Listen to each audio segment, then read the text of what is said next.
मंगलाचरण। नमो अरिहंताणं, नमो सिद्धाणं, नमो आयिरीयाणं, नमो उपाध्यायाणं, नमो लोये सबसाहुणम्। मोक्षमार्गस्य नेतारं भेतारं कर्म बुभ्रतां ज्ञातारं विश्वतत्त्वानां वन्दे तद्गुणलब्धये। तत्वार्थ सूत्र जी ग्रंथ है। तीसरा अध्याय हमारा अंतिम चरण पर है। तीसरे अध्याय का अंतिम सूत्र कल हम चला रहे थे। सूत्र नंबर 39, त्रियंचों की आयु स्थिति। उसके पहले वाले सूत्र में हमने मनुष्य की कितनी उत्कृष्ट आयु है और कितनी जघन्य आयु है, यह हमने देखी थी। तो उत्कृष्ट आयु तो 3 पल्ले और जघन्य स्थिति अंतर मुहूर्त की है मनुष्य की। ये हमने 38वें सूत्र में समझा था। अब 39th सूत्र, 39वां सूत्र, उसमें तिर्यंचों की आयु है। तो वह भी मनुष्य की जितनी ही आयु इसमें बताई गई है। अब इन तिर्यंचों की आयु के उपविभाग हम पढ़ रहे थे टीका में से। कल कल हमने ये पढ़े थे। तो पृथ्वी काय की उत्कृष्ट, सबकी उत्कृष्ट आयु यहाँ पर दी है।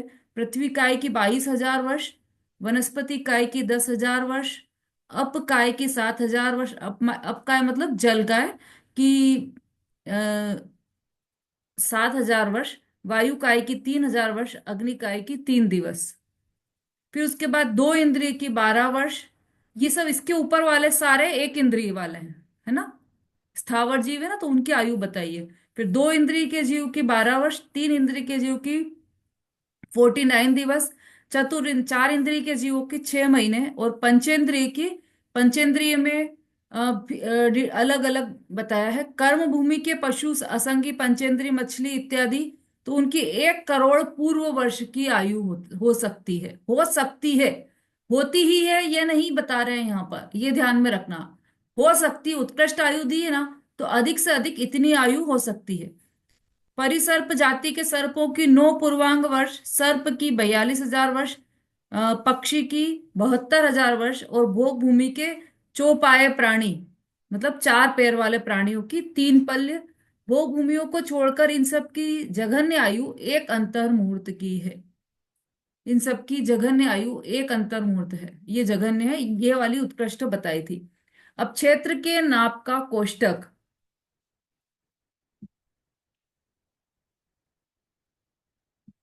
हम्म, देखो हमको क्षेत्र के नाप का समझ में नहीं आता है ना, वो यहाँ पर बताया है।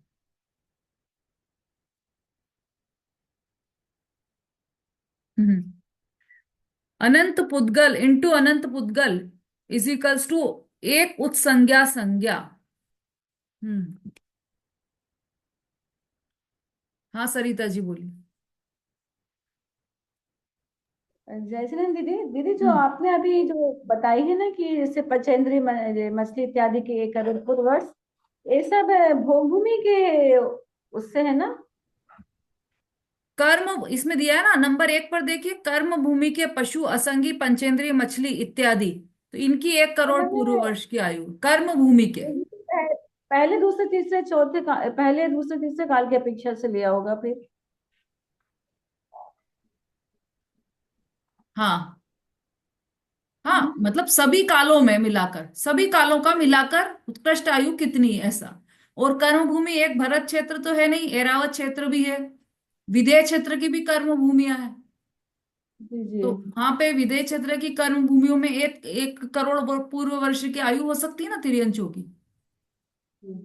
तो ये कर्म भूमि के हिसाब से सभी दूर की कर्म भूमियां ली है इसमें। और भारत में तो ये सब हो ही नहीं सकता है अभी, मैंने इस काल में तो नहीं हो सकता है। इस काल में, इसलिए काल की यहाँ पर कोई सीमा नहीं ली है। बस जहां जहां कर्म भूमि है वहां वहां उत्कृष्ट आयु इतनी है। जी। तो मैंने विदेश क्षेत्र की अपेक्षा से ही हो गया ये तो। सभी विदेश दूर क्षेत्र की जहां ज्यादा जहां कर्म होती है। भूमि है, एरावत क्षेत्र भी और भरत क्षेत्र भी, क्योंकि भरत क्षेत्र में जब काल परिवर्तन होगा, तीसरा दूसरा काल आएगा, तब तो होंगी ही सही ना इतना, चौथे काल में। तो इसलिए सभी दूर के हिसाब से ही लिया है वो। ठीक है। हम्म, पढ़िए इसका आगे का, ये वाला, क्षेत्र के नाप का कोष्टक।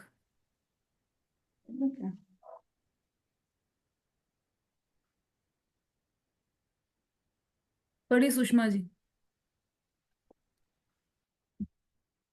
जय जिनेन्द्र दीदी। हम्म। भोग भूमियों को छोड़कर इन सबकी जघन्य आयु एक अंतर मूर्त की है। क्षेत्र के नाप का कोष्टक। 1 अनंत पुद्गल इंटू मल्टीप्लाई बाय अनंत पुद्गल इज 1 उत संज्ञा संज्ञा। 8 उत संज्ञा संज्ञा इज इक्वल टू 1 संज्ञा संज्ञा। 8 संज्ञा संज्ञा 1 त्रट रेणु और 8 त्रट रेणु इज इक्वल टू 1 त्रस रेणु। 8 त्रस रेणु इज इक्वल टू 1 रथ रेणु। 8 रथ रेणु 1 उत्तम भोग भूमियों के बाल का अग्रभाग। और 8 वैसे यानी कि बाल के जो अग्रभाग है वो होते हैं 1 मध्यम भोग भूमियों के बाल का अग्रभाग। 8 वैसे यानी कि बाल के अग्रभाग 1 जघन्य भोग भूमियों के बाल का अग्रभाग। 8 वैसे बाल के अग्रभाग 1 कर्म भूमियों के बाल का अग्रभाग। 8 वैसे बाल के अग्रभाग 1 लीक। 8 लीक 1 जू यूक सरसों। 8 यूक 1 यव जो कि बीज के का व्यास। 8 यव 1 उत्सेग अंगुल छोटी अंगुली की चौड़ाई। 500 उत्सेव अंगुल 1 प्रमाण अंगुल अर्थात अवसर्पणी के प्रथम चक्रवर्ती की अंगुली की चौड़ाई। 6 अंगुल 1 पाद। 2 पाद यानी कि 12 अंगुल 1 बिलस्त। 2 बिलस्त 1 हाथ। 2 हाथ 1 गज ईशु। 2 गज 1 धनुष। 2000 धनुष 1 कोस और 4 कोस 1 योजन। जहां जो अंगुल लागू पड़ता हो वहां उस प्रमाण माइनस नाप समझना चाहिए, नाप समझना चाहिए। नोट 1 प्रमाण अंगुल उत्सेधा अंगुल से 500 गुना है। उससे द्वीप समुद्र पर्वत द्वीप समुद्र की वेदी विमान नरकों का प्रस्तार इत्यादि अकृत्रिम वस्तुओं की लंबाई चौड़ाई नापी जाती है। उत्सेंग अंगुल से देव मनुष्य त्रियंच और नारकियों का शरीर तथा अकृत्रिम जिन प्रतिमाओं के देह का नाप किया जाता है देवों के नगर तथा मंदिर भी इसी ही नाप से नापे जाते हैं। 3rd पॉइंट, जिस काल में जैसा मनुष्य हो उस काल में उसका अंगुल आत्मा अंगुल कहलाता है। पल्य के अर्धच्छेद का असंख्यातवें भाग प्रमाण घनांगुल मानकर गुना करने से एक जगत श्रेणी होता है।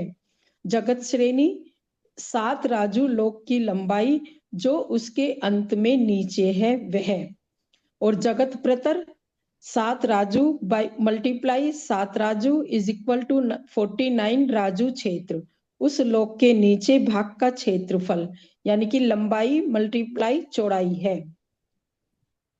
जगत घन लोक 7/2 राजू अर्थात 7 राजू मल्टीप्लाई 7 राजू मल्टीप्लाई 7 राजू इज इक्वल टू 343 राजू। यह संपूर्ण लोक का नाप लंबाई चौड़ाई मोटाई है। बस ये इसमें है ना, पूरे क्षेत्र के नाप दिए हैं इस तरीके से। इसको आप उल्टा भी पढ़ सकते हो कि 4 कोस का 1 योजन होगा, ऐसा। और मतलब 1 योजन है वो 4 कोस का है, और 1 कोस है वो 2000 धनुष का है। तो जब 2000 धनुष का 1 कोस है तो एक धनुष कितने का हुआ? तो एक धनुष हुआ 2 गज का। तो 2 गज कितने का हुआ? तो 2 गज हुआ 2 हाथ का। 2 गज मतलब 2 हाथ, और 2 हाथ मतलब 1 हाथ हुआ 1 बिलस्त का, और 1 बिलस्त हुआ 2 पद मतलब 12 अंगुल का 2 पद, ऐसा। तो ये सब पूरे गणित हैं पूरा। चाहो तो आप इसको और करणानियों के ग्रंथों में से देख लेना। अभी मुझे यहाँ पर इसकी कोई आवश्यकता लगती नहीं है, मतलब है समझने लायक, लेकिन अगर आप समझ सके तो अच्छी बात है। और इसमें सबसे अंतिम वाला देख लीजिए आप। हाँ, ये अलग अलग जो अंगुल हैं वो सब अलग अलग चीजों के नापने के लिए है। जैसे प्रमाण अंगुल है, वो उससे क्या नापते हैं? द्वीप समुद्र पर्वत, द्वीप समुद्र की वेदी, विमान, नरकों का प्रस्तार, ये सब इनकी लंबाई चौड़ाई नापने के लिए प्रमाण अंगुल उत्सेगांगुल से 500 गुना जो है, मतलब प्रमाण अंगुल से इनको नाप किया जाता है। और उत्सेग अंगुल से किसका नाप किया जाता है? अकृत्रिम जिन प्रतिमाओं के देह का नाप किया जाता है। देवों के नगर और मंदिर भी इसी नाप से नापे जाते हैं।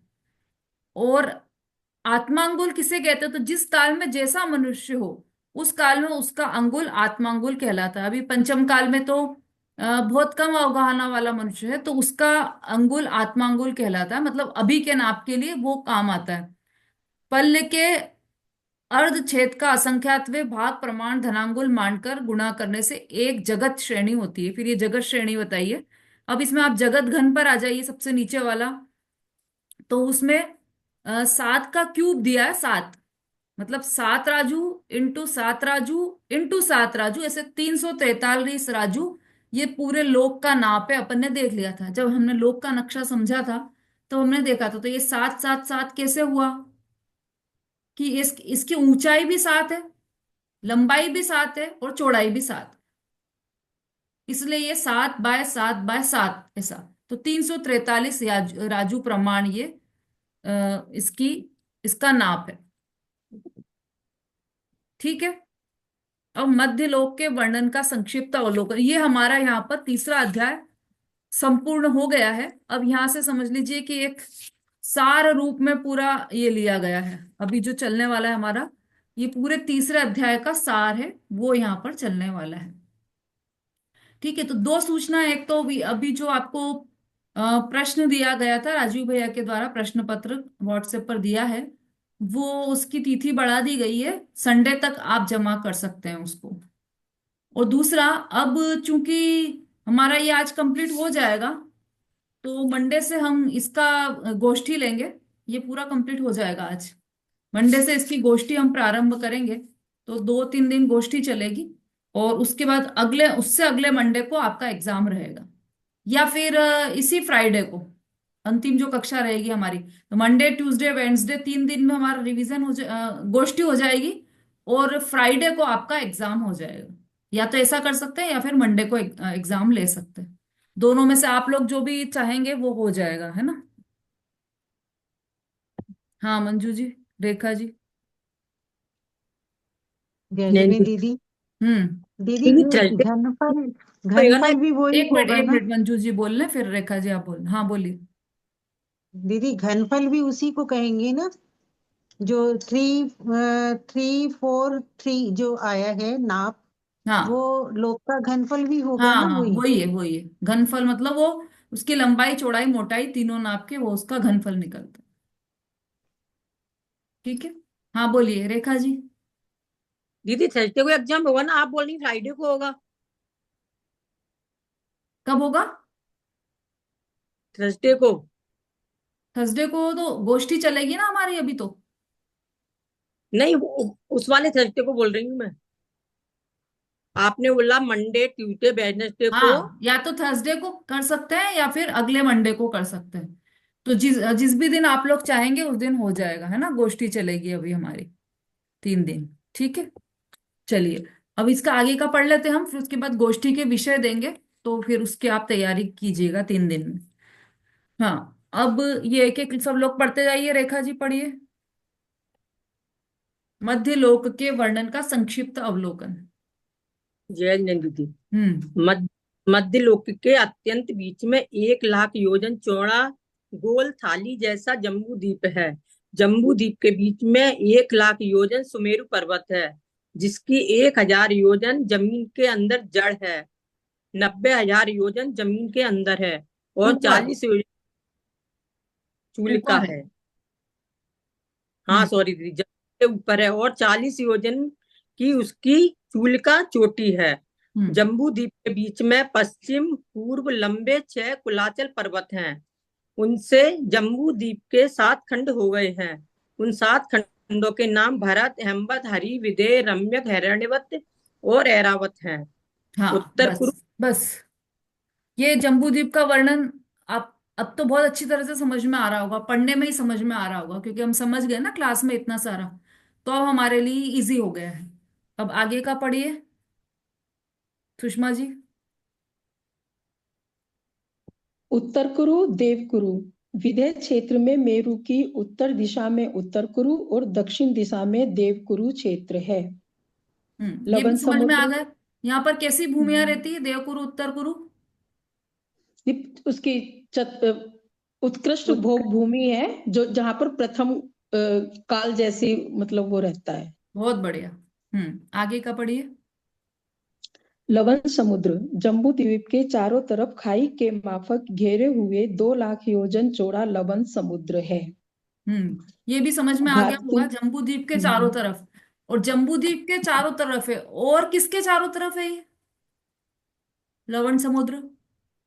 धात की मेरु खंड। पर्वत के घात की, नहीं नहीं, हाँ, घात की जम्बूद्वीप खंड के भी घात की चारों खंड के तो तरफ है। ऊपर है ना, वो घात की हाँ, खंड के चारों ऊपर तरफ है। ही है वो भी, उसके चारों तरफ ही हुआ ना। हम्म।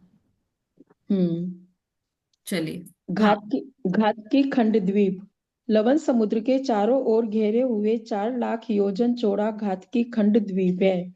इस द्वीप में 2 मेरु पर्वत हैं, इसलिए क्षेत्र तथा कुलाचर यानी पर्वत इत्यादि की सभी रचना जम्बू द्वीप से दूनी है। कितना बोला इसको? 4 लाख योजन का घात की खंड द्वीप है। इसके पहले जो लवण हम्म। समुद्र गया वो कितना, उसका विस्तार कितना था विमलेश जी? 2 लाख 2 लाख। योजन। एक मिनट, एक मिनट। लवण समुद्र का विस्तार कितना है? दीदी 2 लाख योजन। और जम्बू द्वीप का? 1 लाख योजन। हम्म बिल्कुल ठीक है। कालोदधी समुद्र का? 4 लाख योजन हो गया दीदी। हम्म। नहीं, कालोदधी 8 लाख। समुद्र। हाँ, उससे दुगना हो जाएगा ना, 8 लाख योजन दीदी। धात की हम्म। खंड से दुगना हो जाएगा ना दीदी। हाँ, तो घाट की खंड कितना है? 4 लाख योजन हुआ। और कालोदधी समुद्र 8 लाख योजन का हो जाएगा। बिल्कुल ठीक है। चलिए आगे का पढ़िए। अ, कौन पढ़ेगा?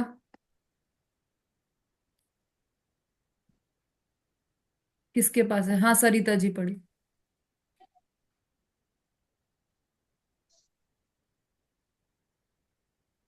कालोदधी समुद्र घाटी खंड के चारों ओर घेरे हुए 8 लाख योजन चौड़ा और कालोदधी समुद्र है। छठवां पुष्कर द्वीप। कालोदधी समुद्र के चारों ओर घेरे हुए 16 लाख योजन चौड़ा पुष्कर द्वीप है।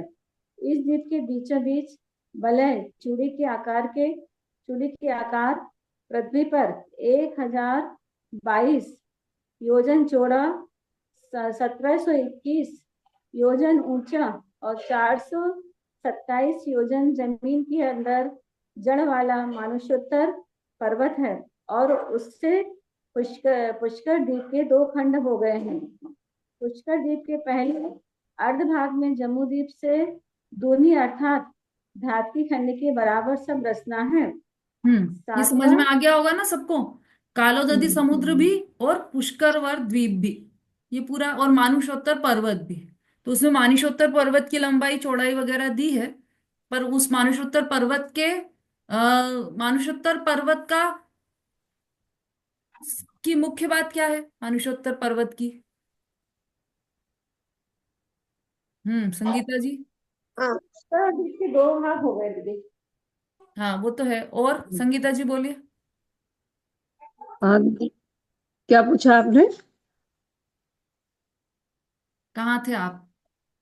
हाँ, वो मैं ऐसे शास्त्र में ही पढ़ रही थी तो सुनने का। चलिए, मानुषोत्तर पर्वत की विशेषताएं क्या है?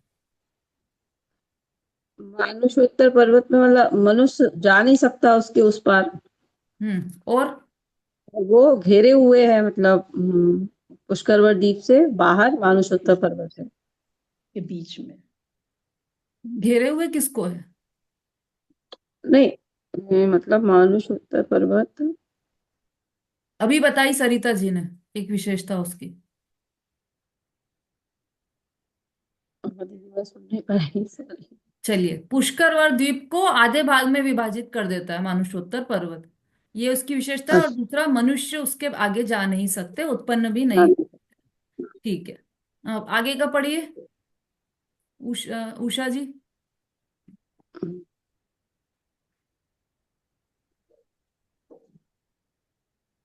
मनुष्य, नरलोक, जम्बूद्वीप, घातकी खंड, पुष्कराद, लवण समुद्र और कालोदधी समुद्र, इतना क्षेत्र नरलोक कहलाता है। ये दूसरे जो द्वीप ढाई द्वीप है, तथा समुद्र, यही नरलोक कहलाता है, यही मनुष्य क्षेत्र कहलाता है। जो ढाई द्वीप है उसी को ही। बोलिए आगे।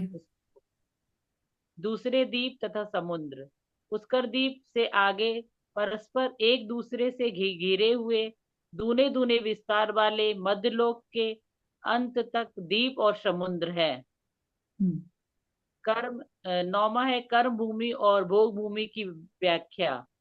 जहाँ असी मसी कृषि, सेवा, शिल्प और वाणिज्य, इन 6 कर्मों की प्रवृत्ति हो, वे कर्म भूमियां हैं।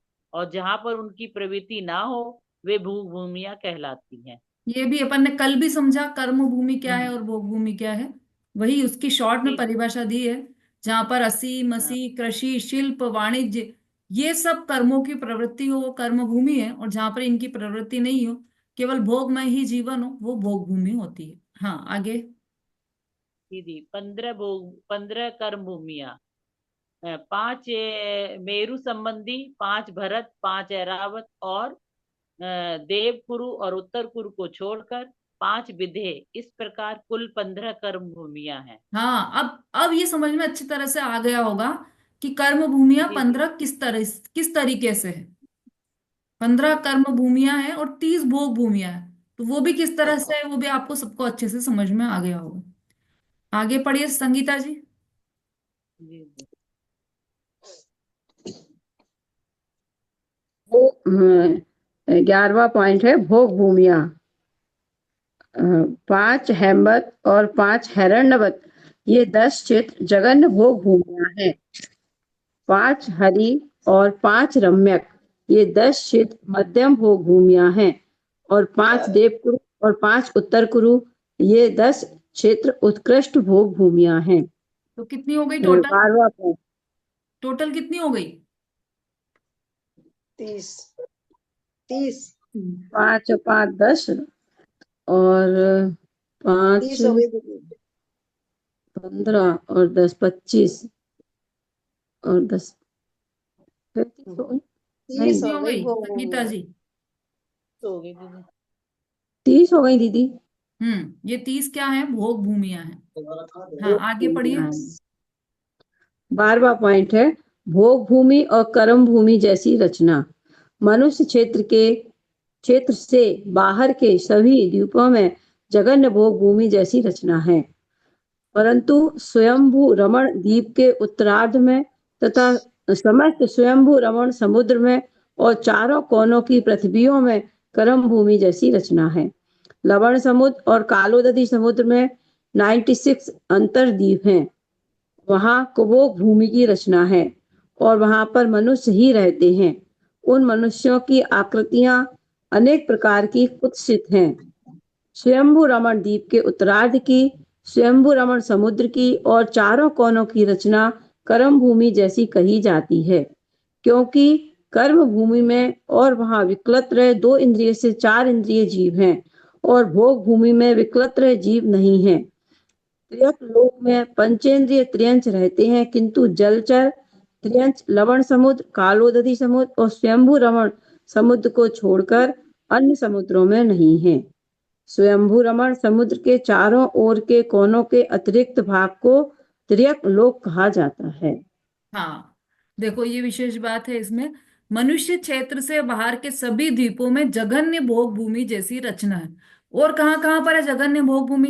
अभी हमने पढ़ा ना, तो कहाँ पर है? हाँ, हेमवत और हिरण्यवत क्षेत्र में जैसी जघन्य भूमि है, वैसे ही बाकी के सभी 5 हरी असंख्यात द्वीप 5। समुद्रों में, सब में जघन्य भोग भूमि जैसी रचना है। पर जो अंतिम समुद्र है, स्वयंभू रमण द्वीप जो है, अंतिम मतलब अंतिम समुद्र स्वयंभू रमण समुद्र है, और उसके पहले का द्वीप स्वयंभू रमण द्वीप है। स्वयंभू रमण द्वीप का उत्तरार्ध मतलब अंतिम अंतिम का हिस्सा वहां पर, और समस्त स्वयंभू रमण समुद्र में, और चारों कोनों की प्रतियों में कर्म भूमि जैसी रचना है। कोने बच जाते हैं ना चार, द्वीप समुद्र द्वीप समुद्र ऐसे करे, पर वो चार कॉर्नर्स बच गए ना, तो वहां पर क्या है, वहां पर पृथ्वी है, और वहां पर कर्म भूमि जैसी रचना है। उस चारों कोनों को तिर्यक लोक भी कहा है।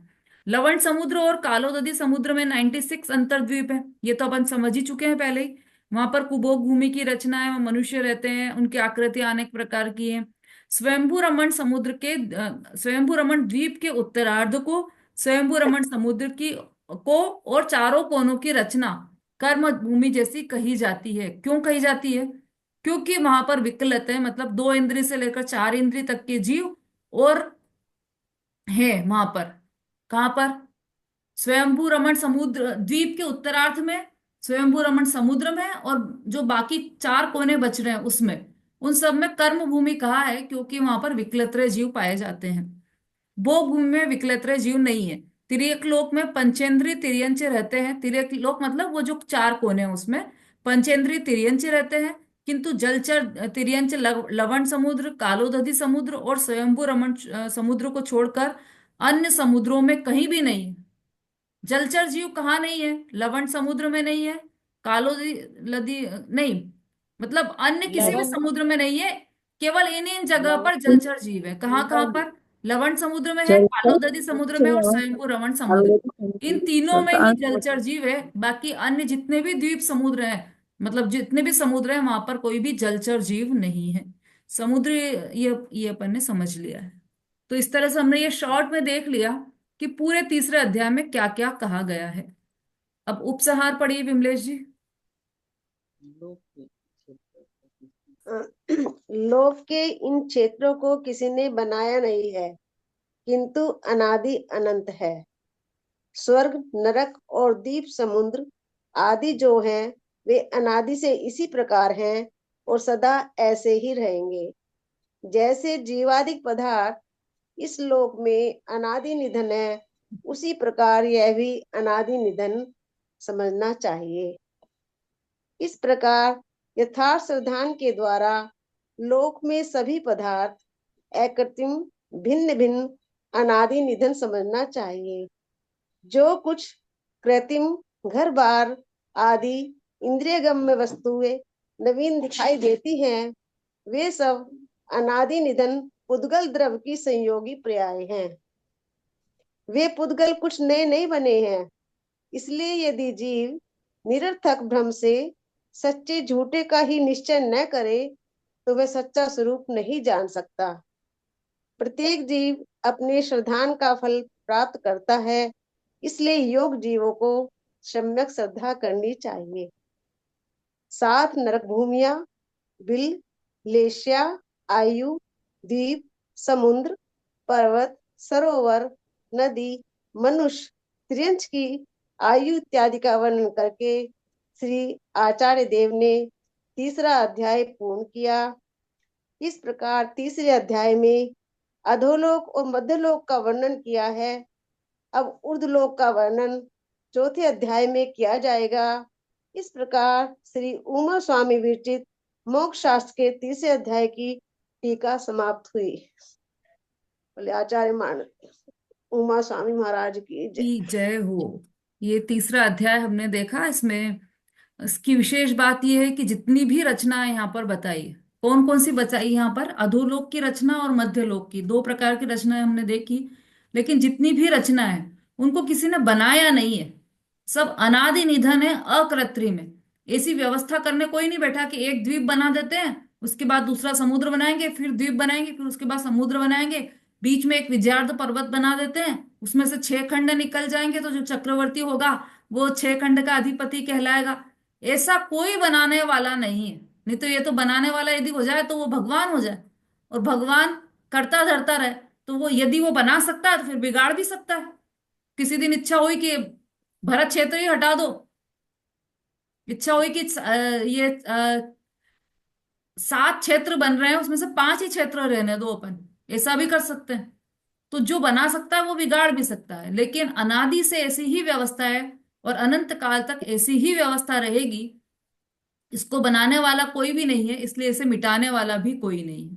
तो ये अनादि निधन व्यवस्था है ना। जैसे अनार है, अनार अनार खाते हैं ना अपन।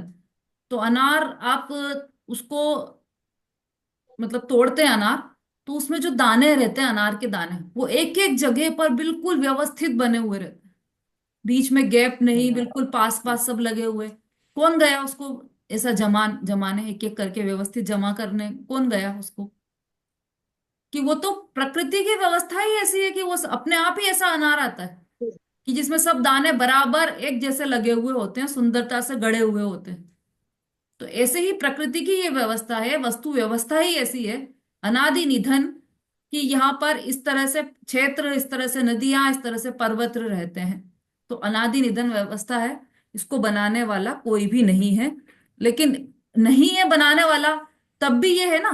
तो हम क्यों कर्तृत्व का अभिमान कर रहे हैं कि ये तो मैंने बनाया, देखो मैंने कितना सुंदर घर बनवाया, मैंने तो पहले ही डिजाइन सोच के रखी थी, वैसा ही बनवाया है। तो हम ये कर्तृत्व का बोझ, जैसा मैं चाहती हूँ वैसा रोटी बनती है, ये कर्तृत्व का बोझ अपने से, जब इतने बड़े 3 लोक को बनाने वाला कोई नहीं है, स्वतः बन रही है, तो ये रोटी भी तो अपने आप स्वतः ही बन रही है। आपकी इच्छा तो व्यर्थ गई।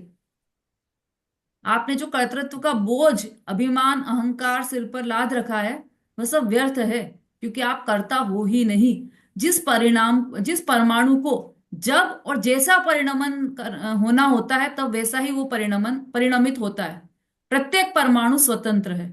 तो ये पूरी व्यवस्था देखकर हमें ये वस्तु की, परमाणु परमाणु की स्वतंत्रता ख्याल में आना चाहिए कि कितना स्वतंत्र है एक एक परमाणु। जब जिसका जैसा परिणमन होना होता है, तब वह वैसा ही परिणमित होता है। तो इस तरह से हमने ये तीसरा अध्याय देखा तत्वार सूत्र जी ग्रंथ का। अब विषय आपको दे देते हैं, उन विषयों पर आप अपने विषय वक्तव्य तैयार कीजिएगा, तो फिर हम गोष्ठी हमारी मंडे से प्रारंभ हो जाएगी, है ना। अब ये विषय 2 तरीके से दिए जा सकते हैं, या तो मैं विषय का नाम बोलूं, और या फिर हम सूत्र के आधार से विषय ले लें। सूत्र। कुछ मुझे आवाज आई सूत्र के आधार से चाहते हैं शायद आप लोग, तो वैसा ले लेते हैं।